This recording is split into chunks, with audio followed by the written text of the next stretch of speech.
një gjuhë as pak të përshtatshme dhe as pak po them parlamentare, drejtuar deputetës Vlora Qitaku të PDK-s. Si keni parë realisht? Po, gjatë seancës së kaluar e dim që ka ndodhur ajo.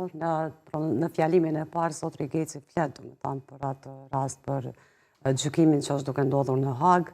Qëndrimi ynë, edhe imi personal, edhe i lëvizjes vetëvendose, dihet në mënyrë kronologjike që nga para formimit të gjykatës speciale.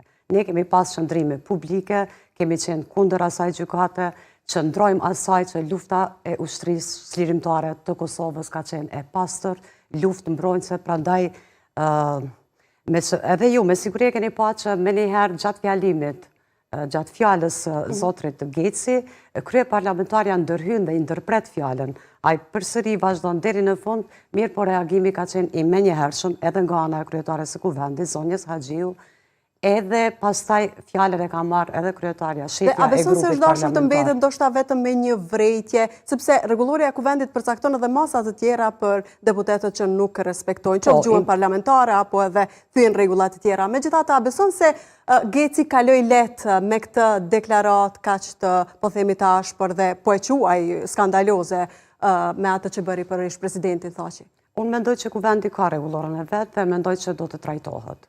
Edhe uroj që të trajtohet dhe nga kuvendi Parlamenti i Republikës të mos kemi deklaratat e tilla, por të debatojmë me programe politike, me një gjuhë parlamentare, e jo të dalim nga suazat normale. Sepse sikur nuk mësoj nga gabimi i parë që bëri dhe kaloi tek, po themi, gabimi i dytë, deklarata për deputeten Vlora Qitaku, një gjuhë as pak e përshtatshme dhe sigurisht edhe ju si grua që jeni, po besoj që edhe distancoheni nga këto deklarata ti, megjithatë keni pasur rastin ndoshta edhe qoftë edhe të bisedoni apo ka biseduar dikush nga grupi parlamentar me zotrin Geci? T'ju them me sinceritet që jemi ndiq shumë keq.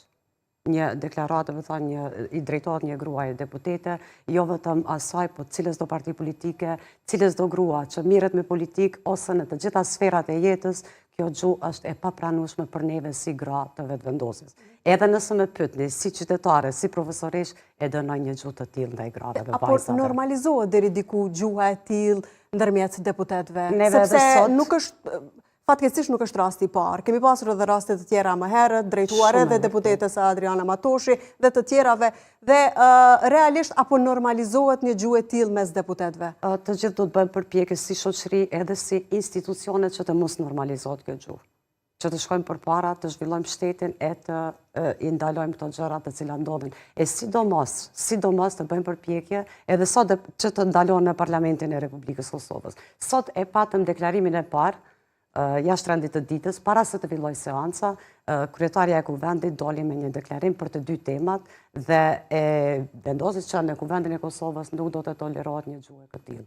Si për çështjen e parë, për Hagën, si për çështjen e dytë, sulmet verbale ndaj grave edhe ofendimet edhe një gjuhë seksiste.